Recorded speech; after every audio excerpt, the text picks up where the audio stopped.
बच्चों आज हम कौन सा प्रैक्टिस सेट करने वाले हैं, तो यहाँ पर हम करने वाले हैं प्रैक्टिस सेट 1.3 के क्वेश्चंस को। ठीक है, तो क्वेश्चन देखने के पहले आप लोगों से एक रिक्वेस्ट है, जिन्होंने भी पिछला वीडियो नहीं देखा है आप लोग जरूर देख लीजिएगा, क्योंकि वहां पर मैंने प्रैक्टिस सेट 1.3 को स्टार्ट किया था और जो उसका क्वेश्चन नंबर 1 था ना वो भी मैंने आपको सॉल्व करवाया था। इसके अलावा जो कुछ भी बेसिक कंसेप्ट था इस एक्सरसाइज के रिलेटेड वो भी मैंने आप लोगों को बताया था। ठीक है, तो वो वीडियो बहुत इंपॉर्टेंट है, जिन्होंने भी नहीं देखा है जाकर के देख लेना, लिंक आपको डिस्क्रिप्शन में मिल जाएगा। ठीक है ना, इतनी बातें आपको क्लियर है। चलिए अभी देखते हैं क्वेश्चन नंबर 2। फर्स्ट क्वेश्चन मैंने ऑलरेडी करवा दिया है। ठीक, चलो देखो यहाँ पे सेकंड क्वेश्चन, इसमें क्या दिया है कि take the set of natural numbers from 1 to 20 as universal set, यानी कि हमें यूनिवर्सल सेट में क्या लेना है बच्चों, तो वो नेचुरल नंबर का सेट होना चाहिए। कहाँ से कहाँ तक, तो 1 से लेकर के 20 तक। तो देखो बच्चों हमारे पास क्या क्या है, पहले तो हम उसको लिखते हैं।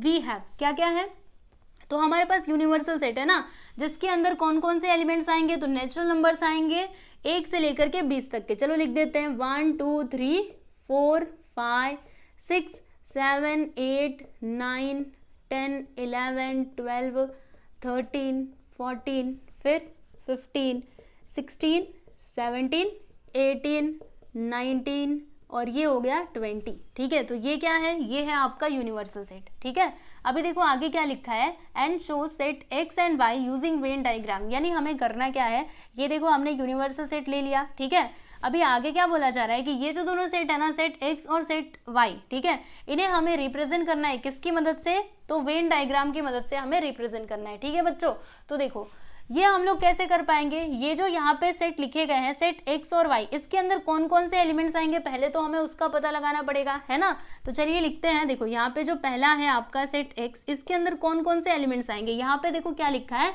कि ये जो एक्स है ना, एक्स बिलोंग करता है नेचुरल नंबर को, यानी इसके अंदर नेचुरल नंबर्स आएंगे, ये बात तो पक्की है। लेकिन देखो इसकी लिमिट दी गई है कहाँ से कहाँ तक, तो ये जो एक्स है ना वो 7 से छोटा होना चाहिए और 15 से छोटा और 7 से बड़ा होना चाहिए, यानी इसके अंदर कौन कौन से एलिमेंट्स आएंगे, तो देखो बच्चों 7 नहीं होना चाहिए, क्या लिखा है 7 से बड़ा यानी कि 8, है ना, फिर 9 आएगा, 10 आएगा, फिर 11 12 13 और 14 आएगा कि नहीं, जी हाँ ये भी आ जाएगा। ठीक है, 15 को मैं लिखूं, नहीं लिखना है, क्यों, देखो क्या लिखा है कि लेस देन 15, देखो ये जो x है ना वो ग्रेटर देन 7 होना चाहिए, 7 से बड़ा, और लेस देन 15 यानी कि 15 से छोटा, तो 15 से छोटा नेचुरल नंबर क्या है बच्चों 14, तो बस यहीं पर आप लोग रुक जाइएगा। ठीक है, तो ये हो गया आपका सेट x। फिर जो हमारा सेट y है ना, सेट y, ठीक है, तो इसके अंदर कौन कौन से एलिमेंट्स आएंगे, देखो क्या लिखा है यहाँ पर, ये जो y है ना ये किसको बिलोंग करता है, नेचुरल नंबर को बिलोंग करता है। ठीक है, and y is prime number from 1 to 20, यानी 1 से लेकर के 20 तक में जो भी प्राइम नंबर्स हैं वो सारे के सारे ये वाले सेट के अंदर आ जाएंगे। ठीक है, देखो प्राइम नंबर क्या होता है बच्चों, मैंने आपको बताया था, वो नंबर जिसके पास 2 ही फैक्टर्स होते हैं, एक तो 1 होता है, दूसरा वो खुद होता है। ठीक है, तो चलिए स्टार्टिंग से देखते हैं, 1 से 20 तक में देखना है ना, तो यहाँ पर देख लो बच्चों, इसी में से प्राइम नंबर कौन सा होगा, क्या 1 प्राइम नंबर होगा। 1 के कितने फैक्टर्स होते हैं, एक ही फैक्टर होता है ना, यानी 1 प्राइम नंबर नहीं होगा। अच्छा 2 होगा क्या, जी बिल्कुल 2 हो जाएगा आपका प्राइम नंबर। 3 होगा, जी हाँ ये भी होगा। 4 होगा क्या प्राइम नंबर, तो नहीं होगा, क्योंकि इसके 3 फैक्टर्स हो जाते हैं, कैसे 1 2 और ये 4। ठीक है, तो कितने फैक्टर्स हुए, 3 फैक्टर्स हुए ना, इसीलिए ये प्राइम नंबर नहीं हो सकता। 5 प्राइम नंबर है, जी बिल्कुल 5 प्राइम नंबर है, लिखते जाओ। 6 प्राइम नंबर है, नहीं। 7, जी हाँ। फिर 8 प्राइम नंबर है, नहीं। 9 प्राइम नंबर है क्या, नहीं, 9 भी प्राइम नंबर नहीं है। इसके जरा फैक्टर्स करो तो सही, अभी पता लग जाएगा। 1 3 9, बोलो कितने फैक्टर्स आ गए, 3 फैक्टर्स आ गए। तो ऐसे चलेगा क्या, मैंने आपको क्या बोला, बस 2 ही फैक्टर्स होने चाहिए, यहाँ पे तो 3 फैक्टर्स है, मतलब ये प्राइम नंबर नहीं हो सकता। वैसे ही 10 है, ये प्राइम नंबर नहीं है। फिर उसके बाद 11 प्राइम नंबर है, जी बिल्कुल 11 प्राइम नंबर है। 13 प्राइम नंबर है, हाँ जी हाँ ये भी है। फिर 14 प्राइम नंबर नहीं। 15 नहीं। 16 ये भी नहीं। 17 जी हाँ। फिर 18 प्राइम नंबर है, तो ये प्राइम नंबर नहीं है। 19 प्राइम नंबर है, जी हाँ 19 प्राइम नंबर है। 20 प्राइम नंबर है क्या बच्चों, नहीं 20 प्राइम नंबर नहीं है। इसके फैक्टर्स निकालो ना, अभी आपको पता चलेगा। ठीक है, तो ये जो तीनों सेट थे बच्चों, यूनिवर्सल सेट और सेट एक्स एंड वाई, सब कुछ हमने लिख दिया है। अभी इसे हमें रिप्रेजेंट करना है बाय यूजिंग वेन डायग्राम। तो हमारा वेन डायग्राम कैसा बनेगा, देखो जब भी बच्चों कुछ कॉमन रहता है ना, तो जो आपका वेन डायग्राम है ना वो ऐसे बनता है। कैसे, ऐसे। अगर कॉमन नहीं रहा तो जो दोनों सर्कल रहेंगे वो अलग अलग बनेंगे, लेकिन अगर कुछ भी कॉमन है ना तो आपका जो डायग्राम है, यानी जो दोनों आप सर्कल बना रहे हो, वो ऐसे यानी कि कॉमन वाला जो भी एलिमेंट रहेगा वो इसके अंदर हम लिखेंगे, ठीक है। तो इसमें आप देख सकते हो ये वाला जो हिस्सा है ना बच्चों, ये दोनों ही सेट के अंदर आ रहा है। देखो ये वाले सेट के अंदर भी आ रहा है और ये वाले सेट के अंदर भी आ रहा है। ये कॉमन वाला हिस्सा आया कि नहीं, ठीक है। तो चलो देखते हैं क्या इसमें कुछ कॉमन है। अगर कॉमन रहेगा तो ऐसे ही आपको डायग्राम बनाना है, ठीक है। तो चलो देख लेते हैं। तो यहाँ पे देखो बच्चों 8 इसमें नहीं है, कुछ कॉमन आपको दिखाई दे रहा है, ध्यान से देखो अभी पता चलेगा। देखो बच्चों 11, ठीक है, दोनों में है ना। फिर ये 13 और ये 13 इसमें भी है, बराबर। तो इसीलिए हम लोगों को कैसा डायग्राम बनाना पड़ेगा, तो ऐसा डायग्राम बनाना पड़ेगा, ठीक है। और यूनिवर्सल सेट क्या होता है, वो तो सबसे बड़ा होता है। यानी ये सेट के अंदर, सुनना ध्यान से, यूनिवर्सल सेट के अंदर ये दोनों सेट्स आने वाले हैं। मतलब देखो जैसे ये हमारा सेट हो जाएगा, क्या क्या नाम है, एक्स एंड वाई ना। तो ये आपका सेट एक्स हो जाएगा, ये आपका सेट वाई होगा, ठीक है। और देखो ये एक्स के अंदर जो एलिमेंट्स हैं वो सारे के सारे इसके अंदर है, वाई के अंदर जो एलिमेंट्स है वो सारे के सारे इसके अंदर है ना। तो यूनिवर्सल सेट के अंदर ये दोनों सेट्स आ रहे हैं ना। तो जो हमारा यूनिवर्सल सेट है ना बच्चों, वो इन सभी से, मतलब इन सब के ऊपर आएगा इस तरीके से। ये वाला जो सेट आपको दिखाई दे रहा है ना, ये क्या होगा, यूनिवर्सल सेट होगा, ठीक है। और ये सेट एक्स हो जाएगा, सेट वाई हो जाएगा। चलो आपको करके बताती हूँ। देखो पहले तो आप एक रेक्टेंगल यानी कि इस तरीके से बना लीजिए। ये आपका हो जाएगा बच्चों यूनिवर्सल सेट। कौन सा, जी हाँ बिल्कुल यूनिवर्सल सेट, ठीक है। फिर हमें सेट एक्स बनाना है और सेट वाई बनाना है, ठीक है। आप लोग ना स्केल की मदद से बनाइएगा, मैंने तो ऐसे बना दिया। स्केल लीजिए, फिर ये सर्कल बनाने के लिए आप लोग राउंडर का यूज कर सकते हैं, ठीक है। चलिए यहाँ पे मैंने बनाया एक सेट, ठीक है। फिर ये रहा मेरा दूसरा सेट। ओके, समझ जाइएगा। थोड़ा अच्छे से ये फिगर नहीं बन पाया है तो उसके लिए माफी चाहती हूँ, आप लोग अच्छे से बनाना, ठीक है। तो अभी सेट एक्स के अंदर कौन कौन से, पहले तो कॉमन वाले लिख लो, ठीक है। देखो बच्चों इन दोनों में कॉमन पोर्शन कौन सा है, ये वाला, ठीक है। और इन दोनों में कॉमन एलिमेंट्स कौन से हैं, 11 एंड 13। तो 11 और 13 कहाँ पर आएंगे, यहाँ पर आएंगे 11 एंड ये रहा आपका 13, ठीक है। चलो अभी देखो यहाँ पे सेट एक्स के अंदर कौन कौन से एलिमेंट्स है, सारे के सारे सेट एक्स में लिख दो। ये है सेट एक्स और ये है बच्चों सेट वाई, ठीक है। तो देखते जाइएगा, 8 है, 9 है, 10 है, लिखते इधर 8 9 10, ठीक है। फिर क्या है 11, तो 11 तो हमने ऑलरेडी लिखा है, तो फिर से लिखने की जरूरत नहीं है, क्योंकि अगर आप ऐसे लिख दोगे तो दो 11 कैसे चलेगा, नहीं चलेगा, है ना। रिपीटेशन अलाउड भी नहीं होता है सेट के अंदर। फिर 12 लिख दीजिए। उसके बाद 13 तो हमने ऑलरेडी लिखा है। देखो 13 ये वाले सेट में आ रहा है ना, तो बस 14 ये लीजिए, यहाँ पे हमने 14 लिख दिया, ठीक है। फिर अब इसकी बात करेंगे सेट वाई की। तो सेट वाई के अंदर कौन कौन से एलिमेंट्स हैं, 2 3 5 7। फिर 11 नहीं मत लिखो, एक बार लिखा है ना। देखो ये वाले सेट में 11 आ रहा है कि नहीं, जी हाँ 13 भी आ रहा है। फिर 17 लिख लेना और यहाँ पे आ जाएगा 19, ठीक है बच्चों। तो हमने set X and set Y मतलब जो भी एलिमेंट्स थे वो हमने लिख दिया, और जो भी कॉमन था वो हमने कॉमन वाले पोर्शन में लिख दिया है, ठीक है। अभी यूनिवर्सल सेट की बात कर लेते हैं। तो देखो बच्चों यूनिवर्सल सेट में इस सेट के अंदर जितने भी एलिमेंट्स हैं सारे के सारे आने चाहिए, ठीक है। तो देखो कौन कौन से एलिमेंट्स आ चुके हैं और कौन से बाकी हैं। जो भी बाकी हैं वो हम लोग इधर बाहर लिखेंगे, ठीक है, क्योंकि ये दोनों सेट तो कंप्लीट हो चुके हैं ना, समझे। तो देखो 1 हमने लिखा है, क्या नहीं लिखा है ना, तो 1 यहाँ पे कहीं पे भी लिखते जाओ। फिर 2 हमने लिखा है, तो जी हाँ 2 तो आ चुका है, तो रहने दो, उसको नहीं लिखना। 3 भी लिख चुके हैं। फिर 4 हमने लिखा है, कहीं पे देख लो, नहीं लिखा ना, चलो इधर आप 4 लिख लो। फिर 5 देखो बच्चे लिखा है, यहाँ पे देखो 5 हम लिख चुके हैं ना, तो इसको जाने दो। फिर 6 लिखा है, क्या नहीं, तो 6 आप कहीं पे भी लिख लीजिए, चलिए यहाँ पे लिख लेते हैं। फिर 7 लिखा है, नहीं, तो 7 भी लिख लो। फिर 8 तो आ चुका है, 9 भी आ चुका है, 10 भी आ चुका है। फिर 11 ये भी हमने लिख लिया है, 12 भी लिख लिया और 13 भी लिख लिया, ठीक है। 14 लिखा है क्या, जी हाँ 14 भी हो चुका है। 15 लिखा है, कहीं पे दिख रहा है आप लोगों को, नहीं ना, तो 15 आप लिख लीजिए। फिर 16 हमने कहीं पे भी लिखा है, चेक करो, नहीं लिखा है, चलो ये लीजिए, हमने इधर 16 लिख दिया। उसके बाद 17 आ चुका है, 18 नहीं आया है। फिर 19 लिख चुके हैं, 20 कहीं पे लिखा है, नहीं ना, तो 20 यहाँ पर लिख लो, ओके।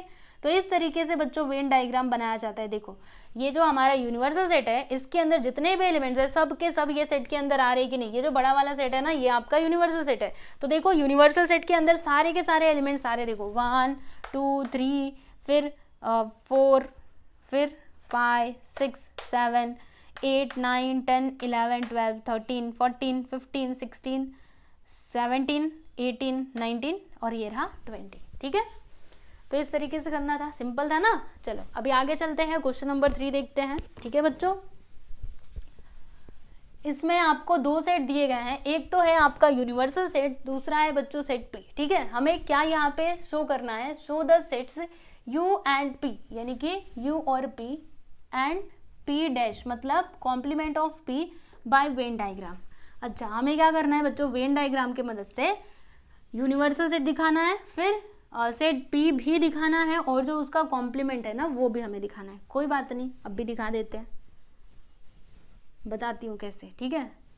पहला करते हैं, उसके बाद ये दूसरा वाला देखेंगे।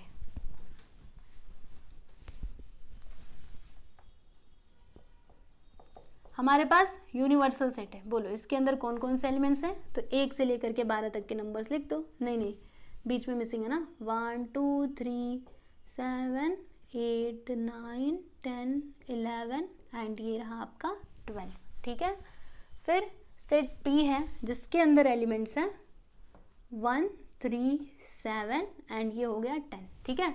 यहाँ पे देखो U एंड P तो हो गया, अभी कॉम्प्लीमेंट ऑफ P, चलो P का कॉम्प्लीमेंट हम निकाल लेते हैं। तो P का कॉम्प्लीमेंट क्या होगा, कॉम्प्लीमेंट के लिए मैंने आपको क्या बताया था, किसके पास जाने का, यूनिवर्सल सेट के पास जाने का, ठीक है। करना क्या है आप लोगों को, P का कॉम्प्लीमेंट फाइंड करना है ना, तो आप क्या करोगे, यूनिवर्सल सेट में से सेट P को माइनस कर दोगे, यानी सेट P के अंदर जो भी एलिमेंट्स हैं उनको छोड़ करके बाकी के एलिमेंट जो यूनिवर्सल सेट में है वो आप यहाँ पे ला करके लिख दोगे, ठीक है।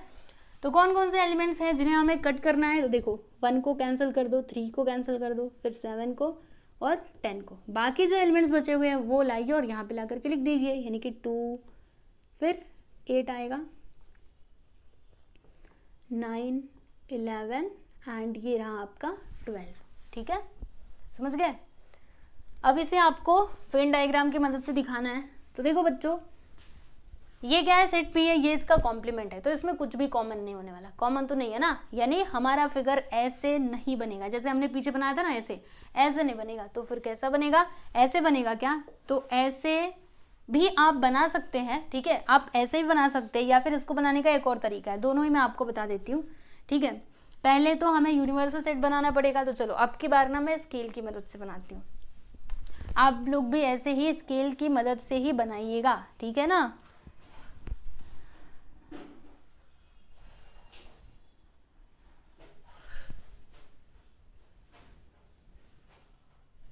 ठीक, ये हो गया मेरा यूनिवर्सल सेट, लिख दो इधर, हाँ ये U, ठीक है। फिर ये हो गया मेरा सेट P, और ये जो है ना ये हो गया P कॉम्प्लीमेंट, ठीक है। तो देखो बच्चों, बताती हूँ आपको, सेट P के अंदर कौन कौन से एलिमेंट्स है, 1 3 7 10, 1 3 7 10, P कॉम्प्लीमेंट में 2 8 9 11 12, तो 2 8 9 11 12, बस इतना ही करना था, ठीक है। देखो सेट U के अंदर जो भी एलिमेंट्स थे सारे के सारे इसके अंदर आ चुके हैं, और सेट P में जो थे, देखो सेट P के अंदर आए हैं, P कॉम्प्लीमेंट में जो थे तो P कॉम्प्लीमेंट वाले एलिमेंट आए हैं कि नहीं, आए हैं ना। तो देखिए इसको आप चाहें तो ऐसे भी कर सकते हैं, या फिर इसको करने का एक और तरीका है, एक और तरीका क्या है वो भी बता दूं, चलिए ऐसे किया तो भी ठीक है, कोई कुछ नहीं बोलेगा, आपको पूरे नंबर दिए जाएंगे, ठीक है। दूसरा तरीका क्या था, मैं आपको क्या बताने वाली थी पता है, ऐसे करके देखो,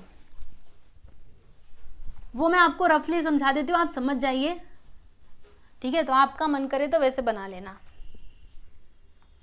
ये हो गया मेरा यूनिवर्सल सेट, ठीक है, यूनिवर्सल सेट, और यहाँ पे मैंने 2 सेट ले लिए, सेट P और इसका कॉम्प्लीमेंट, ठीक है। इन दोनों में कुछ भी कॉमन नहीं है ना, तो ये अलग अलग हम लोग क्या करेंगे, सेट बनाएंगे, ठीक है।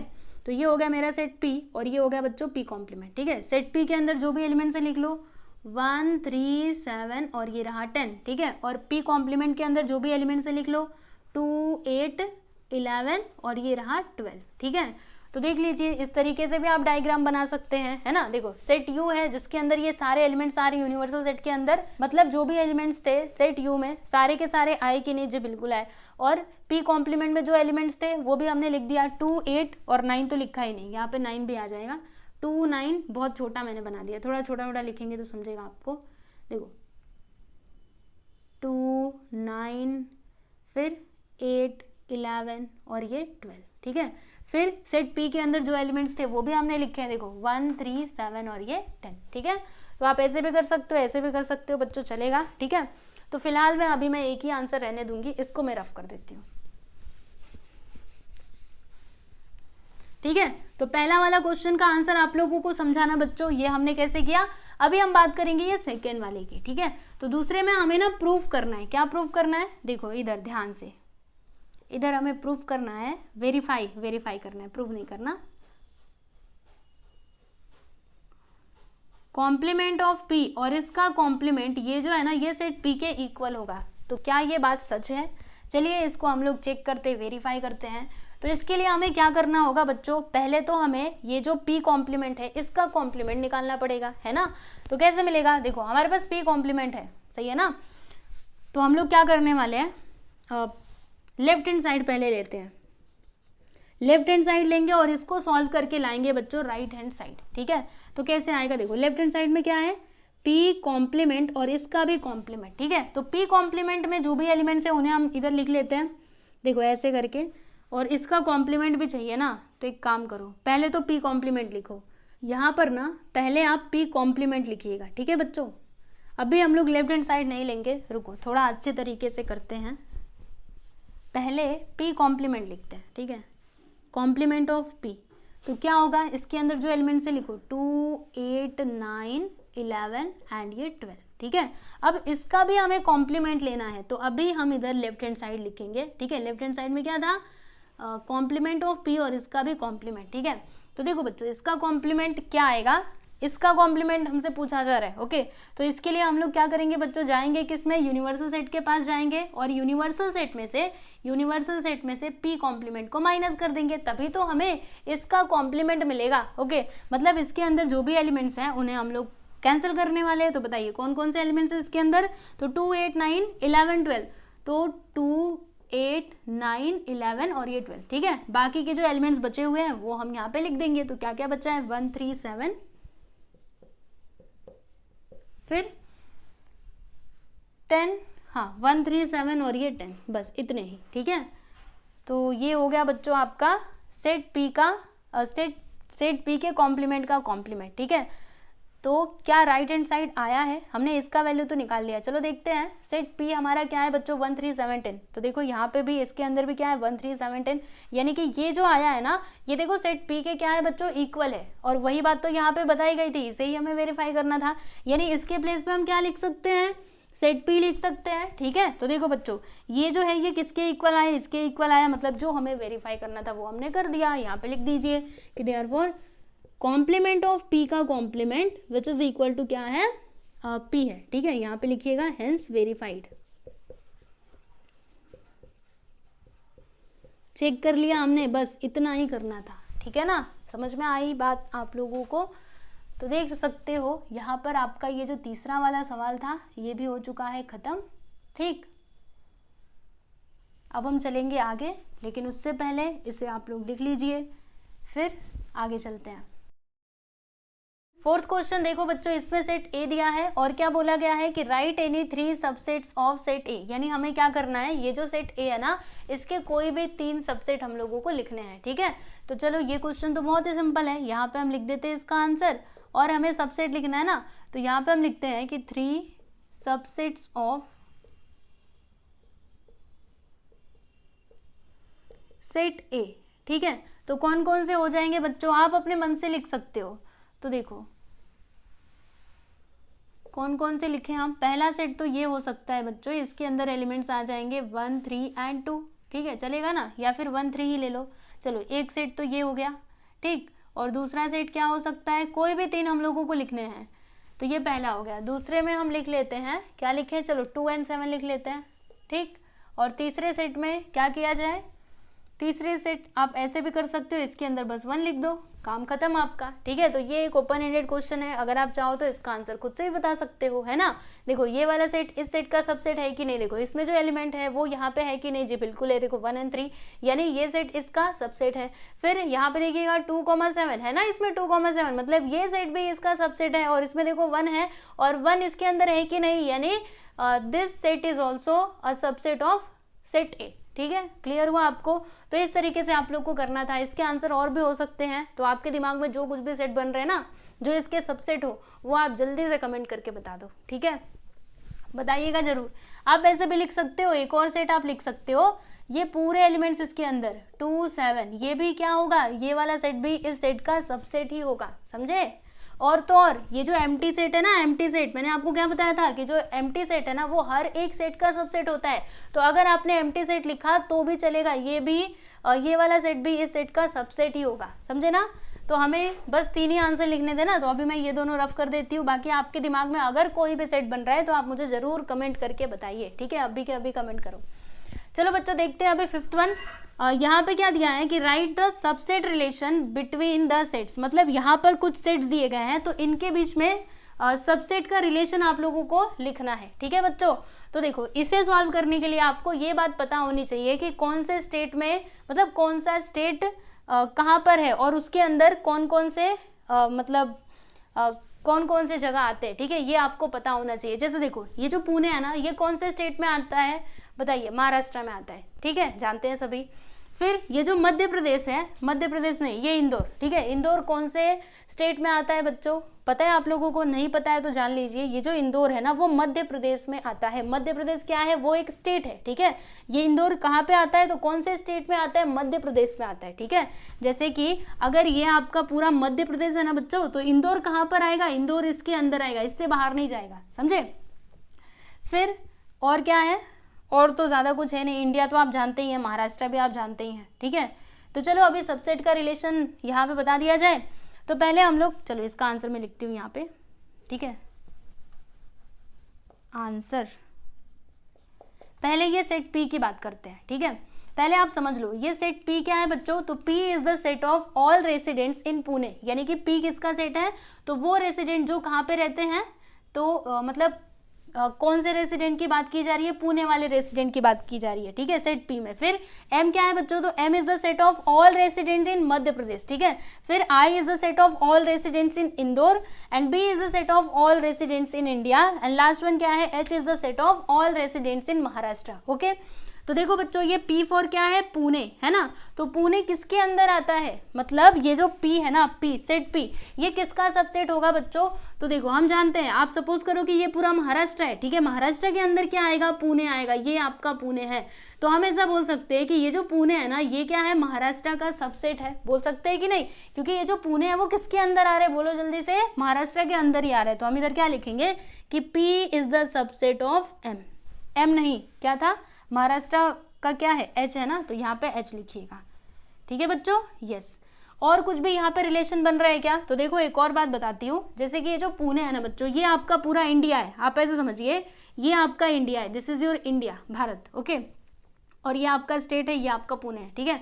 तो ये देखो ये जो पुणे है वो महाराष्ट्र में भी आ रहा है, लेकिन वो इंडिया में भी तो आ रहा है ना, इंडिया तो पूरा बड़ा होगा, इंडिया के अंदर महाराष्ट्र आएगा, बराबर। यानी जो पुणे है बच्चों वो इंडिया का भी क्या हो जाएगा, सबसेट हो जाएगा, है ना, क्योंकि पुणे कहाँ पर है, इंडिया के अंदर ही है। तो हम क्या लिख सकते हैं कि P is the subset of, कौन से किसका सबसेट है ये, इंडिया का। तो इंडिया के सेट को हमने क्या माना है, देखो यहाँ पे B, तो इसीलिए हम क्या लिखेंगे, B लिखेंगे, P is the subset of set B, ठीक है, क्लियर हुआ आपको।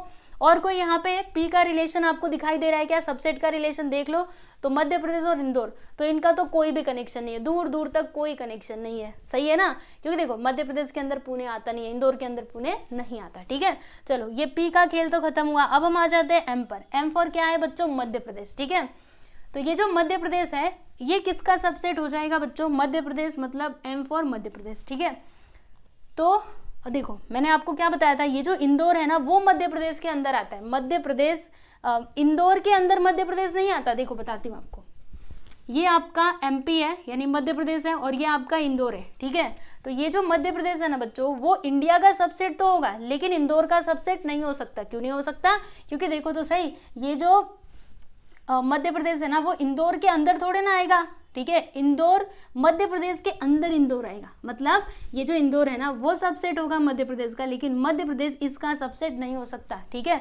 तो ये जो M यानी मध्य प्रदेश है ये किसका सबसेट हो जाएगा बच्चों, इंडिया का, है ना, ये आपका पूरा इंडिया है, ठीक है। तो इंडिया में कौन आ रहा है, मध्य प्रदेश, है ना। तो हम क्या लिख सकते हैं, M is the subset of India. तो इंडिया के लिए हमने B यूज किया है ना, तो यहाँ पे लिख देंगे बच्चों B, M is the subset of set B, ठीक है, क्लियर हुआ आपको। और कोई रिलेशन है क्या यहाँ पर, देख लो जरा, ये मध्य प्रदेश का नहीं ना। तो चलो अब आगे बढ़ जाते हैं, ये I पर आ जाते हैं, यानी कि इंदौर पर, ठीक है। चलो अभी इंदौर के बारे में बताइएगा। इंदौर मध्य प्रदेश के अंदर क्या आता है बच्चों, इंदौर। ये देखो ये आपका मध्य प्रदेश, ये जो आपको सर्कल दिखाई दे रहा है ना, ये आपका एमपी है और ये आपका इंदौर है। तो मध्य प्रदेश के अंदर आया इंदौर, यानी कि ये जो आई है ना बच्चों, ये सबसेट हो जाएगा किसका, मध्य प्रदेश का। तो यहाँ पे हम क्या लिखेंगे, I is the subset of MP, यानी कि मध्य प्रदेश, ठीक है। और एक और रिलेशन है बच्चों, ये जो आपका इंदौर है वो भारत के अंदर आएगा कि नहीं, इंडिया के अंदर आएगा कि नहीं, यस और नो, जी हाँ बिल्कुल आएगा। यानी ये जो इंदौर है वो इंडिया का भी सबसेट हो जाएगा, और इंडिया के सेट को हमने क्या कंसिडर किया है, सेट बी, है ना। तो हम ऐसे बोल सकते हैं कि set I is the subset of set B. चलो समझा, और कोई यहाँ पे कनेक्शन है नहीं ना, तो बस इसको यहीं पे खत्म करो। चलो अब आगे चलते हैं, अब इंडिया की बात करेंगे। तो इंडिया किसी का सबसेट नहीं है, ठीक है, तो इसको अभी जाने दो, क्योंकि इंडिया ही सबसे बड़ा है ना, क्योंकि इंडिया के अंदर ही सारे स्टेट एंड ये जो सारे शहर हैं वो आ रहे हैं, है ना। तो इंडिया का अभी आपको कुछ नहीं लिखना, ये एच पे आ जाइए, यानी महाराष्ट्र पे, ठीक है। तो आप सपोज करो कि ये है आपका महाराष्ट्र, ओके। महाराष्ट्र किसके अंदर आ रहा है, बोलो जल्दी से, ये आ रहा है इंडिया के अंदर, यानी हम क्या लिख सकते हैं, I is the subset of, India को हमने बी से रिप्रेजेंट किया ना, तो यहाँ पे लिख देंगे बी, ठीक है बच्चों। समझा आप लोगों को कैसे किया हमने, तो बस ऐसे ही करना था। और कुछ भी यहाँ पे कनेक्शन है क्या, एक बार चेक कर लेते पूरा स्टार्टिंग से, मुझे तो अब दिखाई नहीं दे रहा है ना, तो बस यहीं तक था, ठीक है, सब कुछ हमने लिख दिया। देखो जब भी ऐसा कुछ क्वेश्चन होता है ना बच्चों, लाइन से जाओगे ना तो आपको सारी चीजें समझ में आएंगी, ठीक है। एक ही बार इधर उधर नहीं देखने का, एक एक करके, जैसे मैंने एक एक किया ना, पहले इसको उठाया फिर यहाँ पे चेक किया, ठीक है, फिर इसको उठाया फिर हमने चेक किया। तो आप लोग ऐसे कीजिएगा, आपका आंसर गलत नहीं होने वाला, ठीक है, पूरा एक साथ नहीं देखने का, ओके।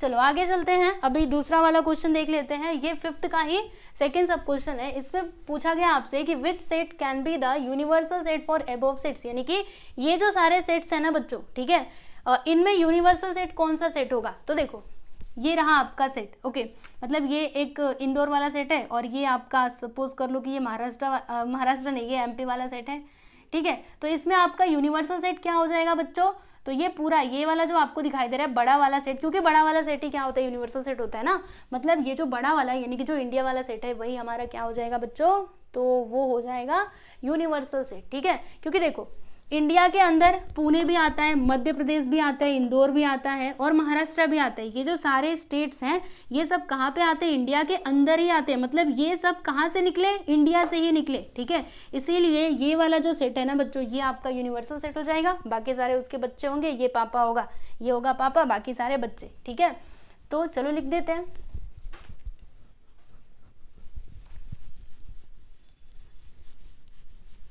समझे ना कैसे किया हमने,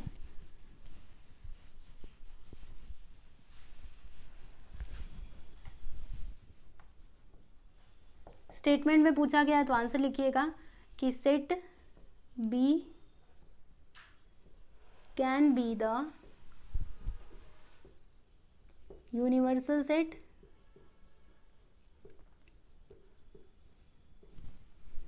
फॉर एबव सेट्स, मतलब यहाँ पर जो सारे सेट्स दिए गए हैं इनके लिए यूनिवर्सल सेट क्या हो जाएगा, सेट बी, यानी इंडिया वाला सेट, ठीक है। तो यहाँ पर आपका ये जो 5th क्वेश्चन था ये हो चुका है कंप्लीट। अब इसके आगे है बच्चों क्वेश्चन नंबर 6 और फिर उसके बाद है 7, ठीक है। तो वो दोनों क्वेश्चंस भी हम लोग सॉल्व करेंगे, पहले आप इसको देख लो फिर उसके बाद हम आगे चलते हैं। चलिए बच्चों आगे चलते हैं और अगला क्वेश्चन देखते हैं। तो ये रहा हमारा क्वेश्चन नंबर 6। इसमें हमें क्या बताना है कि which set of numbers could be the universal set for the sets given below. जैसे कि यहाँ पर पहला वाला सवाल देखिएगा, यानी फर्स्ट सब क्वेश्चन 3 सेट्स दिए गए हैं, ठीक है। तो ये तीनों सेट्स के लिए ना यूनिवर्सल सेट क्या होगा, ठीक है, वो हमको बताना है। यूनिवर्सल सेट मतलब आप जानते ही हैं सबसे बड़ा वाला सेट, ठीक है। तो चलो बच्चों देखते हैं इसका सॉल्यूशन। पहले तो हमें क्या करना पड़ेगा, ये जो तीनों सेट्स है ना इसके अंदर कौन कौन से एलिमेंट्स आएंगे ये हमें पहले पता लगाना पड़ेगा। तो चलो देख लेते हैं। देखो यहाँ पर जो हमारा सेट ए है इसके अंदर कौन कौन से एलिमेंट्स आएंगे, क्या लिखा है, सेट ऑफ मल्टीपल्स ऑफ 5, यानी कि 5 के मल्टीपल्स। तो 5 के मल्टीपल्स मतलब क्या, वो 5 के टेबल में आने चाहिए, ठीक है। तो देखो 5 के टेबल में आता है, फिर उसके बाद 10, फिर क्या आएगा बच्चों 15, उसके बाद से 20, है ना। इसी तरीके से आगे नंबर्स आते जाएंगे। देखो यहाँ पे कोई लिमिट नहीं दी गई है, बस बोला गया है कि सेट ऑफ मल्टीपल्स ऑफ 5। तो मल्टीपल्स ऑफ 5 जितने भी नंबर्स होंगे ना सब के सब यहाँ पर आएंगे, ठीक है। तो इस तरीके से डॉट डॉट कर दीजिए, ठीक है। फिर जो आपका सेट बी है इसके अंदर कौन कौन से एलिमेंट्स आएंगे, देखो क्या लिखा है, सेट ऑफ मल्टीपल्स ऑफ 7, यानी अभी 7 के मल्टीपल्स हमें लिखने हैं, ठीक है। तो 7 का टेबल यहाँ पे लिख दीजिएगा, ठीक है। इसी तरीके के नंबर्स आते जाएंगे, 7 3 21, 7 4 28, है ना। तो ऐसे डॉट डॉट कर दो, कहाँ तक लिखोगे, बस इतना लिख करके, और डॉट का मतलब क्या, ये पूरा इन्फिनिटी तक हम जा रहे हैं, ठीक है। फिर ये जो सेट सी है इसके अंदर कौन कौन से एलिमेंट्स आएंगे, तो क्या लिखा है, सेट ऑफ मल्टीपल्स ऑफ 12, यानी कि ये सेट के अंदर 12 के मल्टीपल्स आएंगे, ठीक है। चलो 12 के मल्टीपल्स यहाँ पे लिख देते हैं हम लोग। फिर 36, 48, फिर इसके आगे क्या आएगा, 60, है ना। इसी तरीके से सारे नंबर्स आते जाएंगे, ओके। तो देखो सेट ए के अंदर ये सारे एलिमेंट्स आ रहे हैं, बी के अंदर ये, और सी के अंदर ये, ठीक है। तो ये तीनों सेट्स के लिए यूनिवर्सल सेट क्या होगा बच्चों, यूनिवर्सल सेट मतलब क्या, उस सेट के अंदर ना ये सारे एलिमेंट्स आने चाहिए, ठीक है।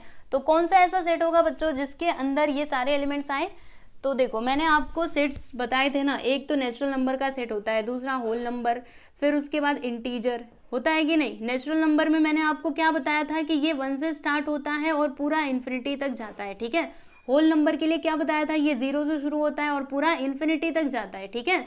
इंटीजर में माइनस वाले नंबर्स भी आते हैं, 0 भी आता है और पॉजिटिव वाले नंबर्स भी आते हैं, ठीक है बच्चों। तो चलिए देखा जाए, अगर मैं बात करूं ये सेट ए की, ठीक है, तो इसके अंदर ये सारे एलिमेंट्स हैं, 5 10 15 20 25 30, ठीक है। तो ये जो सारे एलिमेंट्स है क्या वो ये वाले सेट के अंदर आ सकते हैं, यस और नो, आ सकते हैं कि नहीं। तो देखो बच्चों आ सकते हैं, क्योंकि इसके आगे जब हम जाएंगे तो हमें 5 मिलेगा, फिर हमें 10 मिलेगा, फिर 15 30, है ना। मतलब ये सारे एलिमेंट्स इसके अंदर आएंगे, बराबर। फिर ये सब कुछ आ पाएगा क्या, जी हाँ बिल्कुल आएगा ना। आगे बढ़ोगे तो 7, फिर ये 14 21 28 मिलेगा, जी बिल्कुल। अच्छा ये मिलेगा कि नहीं, हाँ ये भी मिलेगा, ये भी नेचुरल नंबर के सेट में आ सकता है। यानी हम बोल सकते हैं कि ये जो नेचुरल नंबर का सेट है ना, ये यूनिवर्सल सेट होगा ये तीनों सेट्स का, ठीक है बच्चों। और एक और बात बताऊं आप लोगों को, आप इसका आंसर ये वाला सेट भी लिख सकते हो या फिर ये भी लिख सकते हो, क्योंकि देखो ये जो होल नंबर का सेट है इसके अंदर ये जो सारे एलिमेंट्स है वो आएंगे कि नहीं। अगर हम इसके आगे जाए तो ये सारे हमको मिलेंगे, ठीक है। वैसे ही अगर मैं इंटीजर की बात करूं तो इसमें भी अगर हम लोग आगे जाते जाएंगे ना बच्चों, तो ये सारे जो एलिमेंट्स है वो हमें मिलते जाएंगे, ठीक है। तो आप तीनों में से कोई भी सेट लिखोगे आपका आंसर राइट रहेगा। मन करे तो ये लिखो, मन करे तो ये, मन करे तो ये, ठीक है। कौन सा लिखना है, चलो नेचुरल नंबर लिख देते हैं, है ना। तो क्या लिखेंगे इसका आंसर, हमें सबसेट बताना था ना, सबसेट नहीं यूनिवर्सल सेट। तो यहाँ पे लिखते हैं कि the universal set, the universal set for the sets, for the sets A, B and C can be the set of natural numbers, set of natural number, यानी नेचुरल नंबर का set यहाँ पे यूनिवर्सल सेट हो सकता है ना। That is capital N लिखिएगा, क्योंकि N फॉर क्या होता है बच्चों, नेचुरल नंबर होता है, ठीक है। तो इस तरीके से आपको आंसर लिखना था, आप देख सकते हैं हमने यहाँ पे फर्स्ट वाला सब क्वेश्चन कंप्लीट कर लिया। अभी बात करेंगे ये दूसरे वाले की, ठीक है। तो यहाँ पर एक तो सेट P दिया है और दूसरा सेट T दिया है। तो चलो देखते हैं कि सेट P के अंदर कौन कौन से एलिमेंट्स आएंगे। तो यहाँ पे क्या लिखा है सेट P में कि set of integers which are multiple of 4, यानी कि हमें वो इंटीजर्स लिखने हैं जो क्या हो मल्टीपल ऑफ 4, यानी 4 से वो मल्टीप्लाई होने चाहिए, मतलब वो 4 के टेबल में आने चाहिए, ठीक है।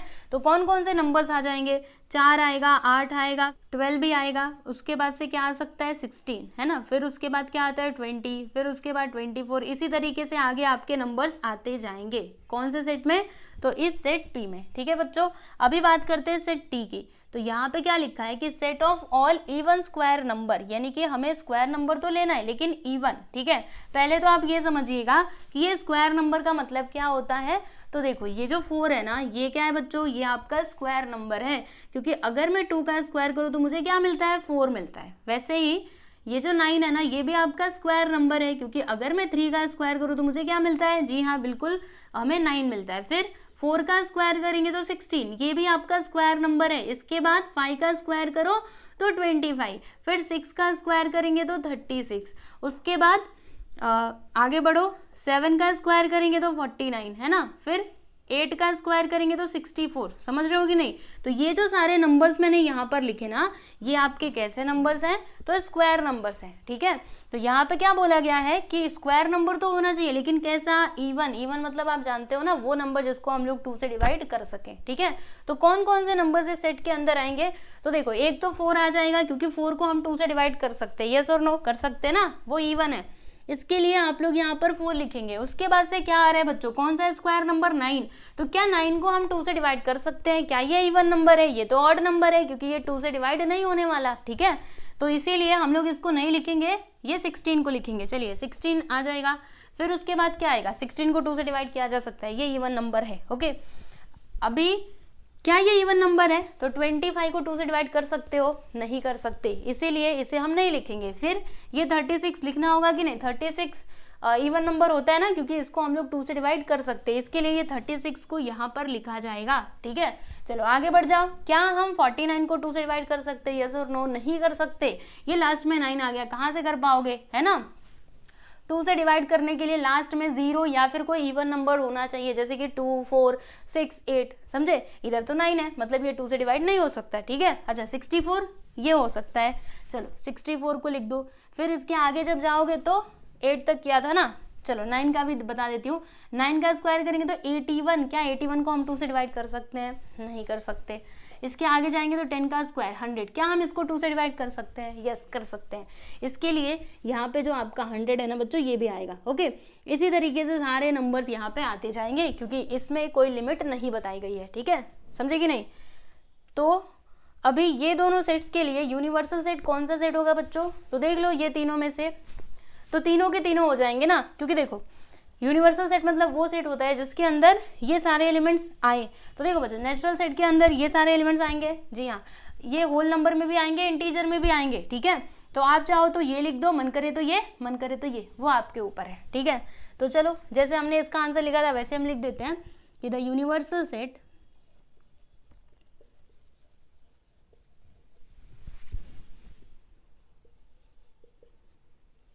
For the sets P and T,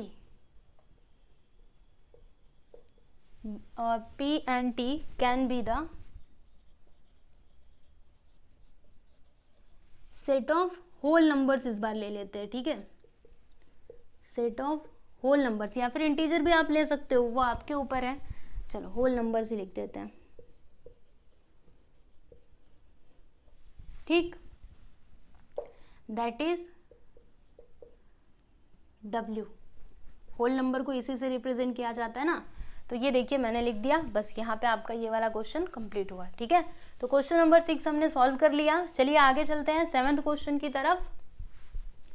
तो इसमें क्या दिया है, ये क्वेश्चन भी बहुत सिंपल है, बस आपको समझ में आना चाहिए, ठीक है। मतलब क्वेश्चन समझ गए तो आंसर भी आप बता ही दोगे। देखो क्या लिखा है कि let all the students of a class is in universal set. देखो आपको थोड़ा ना डायग्राम की मदद से बताने की कोशिश करती हूँ।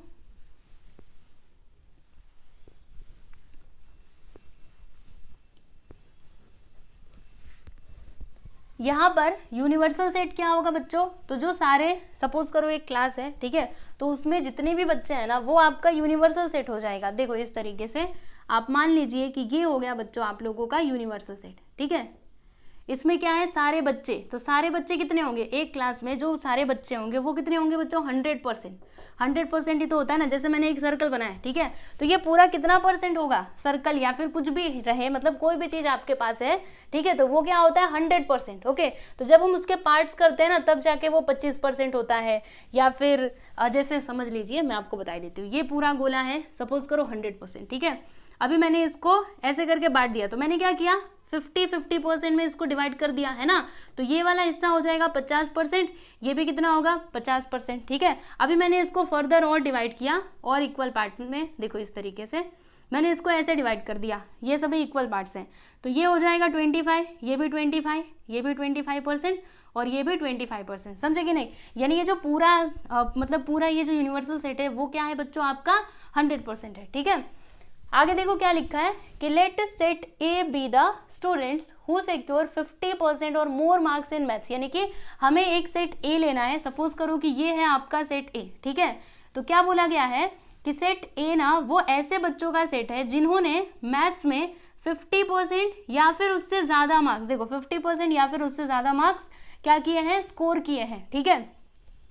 और हमसे क्या पूछा गया है कि then write the complement of set A, यानी ये जो सेट ए है ना इसका कॉम्प्लीमेंट हम लोगों को बताना है, ठीक है। कॉम्प्लीमेंट मतलब क्या होता है बच्चों, कॉम्प्लीमेंट के लिए हम लोग क्या करते हैं, कहाँ पे जाते हैं, सेट यू के पास जाते हैं, यूनिवर्सल सेट के पास, है ना। और उसमें से हम क्या करेंगे, देखो यूनिवर्सल सेट में से ये जो सेट ए रहेगा ना बच्चों, इसे हम लोग निकाल देंगे, माइनस कर देंगे, ठीक है। तो फिर हमें क्या मिलेगा, तो हमें सेट ए का कॉम्प्लीमेंट मिल जाएगा, ठीक है। तो हम गए यूनिवर्सल सेट के पास, यूनिवर्सल सेट पूरा क्या है बच्चों, 100% है, बराबर। और सेट ए में क्या है, 50% या फिर उससे ज्यादा, 50% या फिर उससे ज्यादा, ठीक है। तो ए कॉम्प्लीमेंट के लिए हम लोग क्या करेंगे, ये जो 100% है ना इसमें से हम ये 50% को माइनस कर देंगे, लेकिन ये 50% नहीं है बल्कि उससे कुछ ना कुछ ज्यादा है, ठीक है। तो सपोज करो इससे हम एक ज्यादा ले लेते हैं 51, ठीक है, ये 51 हमने ले लिया, और जब हम माइनस करेंगे तो कितना आएगा बच्चों, 49 आएगा, ठीक है। समझ में आई बात। तो हमें ए कॉम्प्लीमेंट क्या मिला, ए कॉम्प्लीमेंट क्या मिला हमें, 49%, है ना। तो 49% का मतलब क्या, हमें से इसको बोल सकते हैं क्या, 50% या फिर उससे कम, है ना। 50% या फिर उससे कम क्या हो जाएगा हमारा, ए कॉम्प्लीमेंट, समझे। ए कॉम्प्लीमेंट क्या होगा बच्चों, 50% नहीं, 50% तो हो नहीं सकता, 50% से कम, ठीक है, समझे कि नहीं।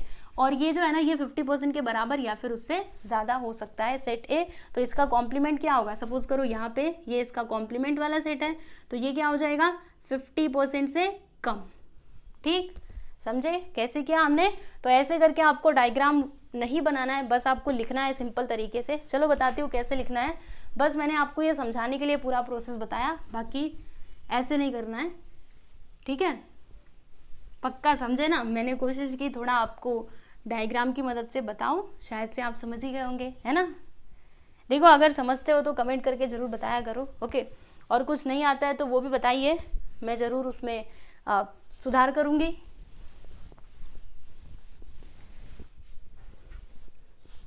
यहाँ पे लिखते हैं इसका सॉल्यूशन, ठीक है। यूनिवर्सल सेट क्या है बच्चों, यू सेट क्या है, तो सेट ऑफ, एक मिनट,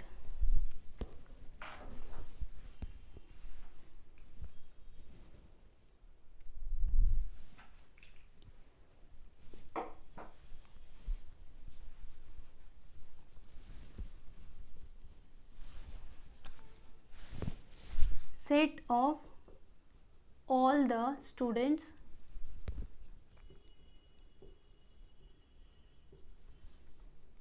of a class, ठीक है। ये है हमारा यूनिवर्सल सेट, बराबर। ये जो सेट ए है ना बच्चों, ये क्या है, तो set of students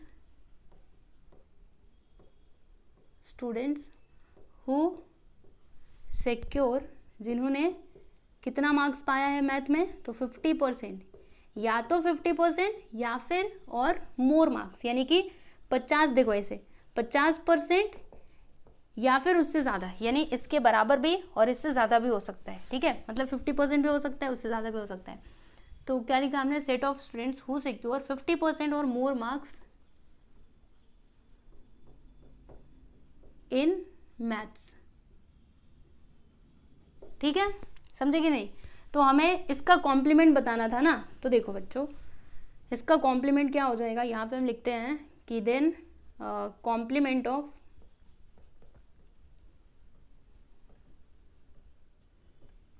set A, that is A dash, क्या होगा, यहाँ पे लिखेंगे हम set of students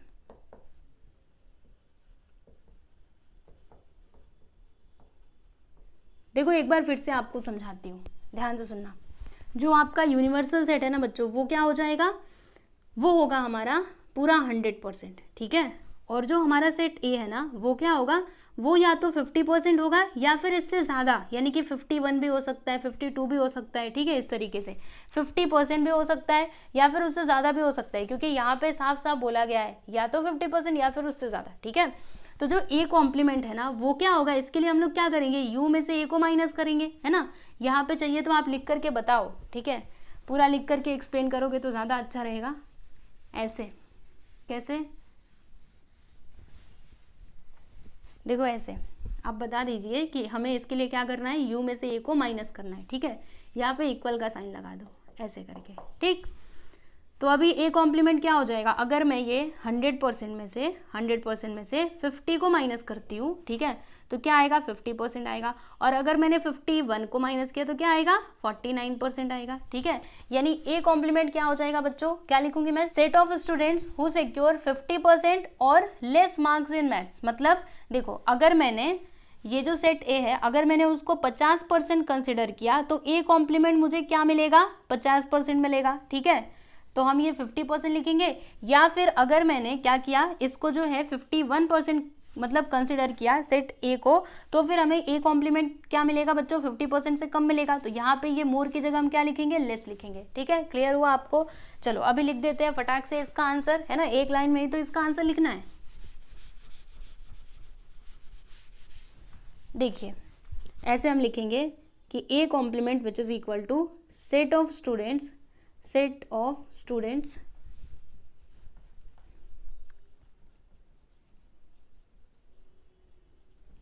who secure 50% और less marks in math।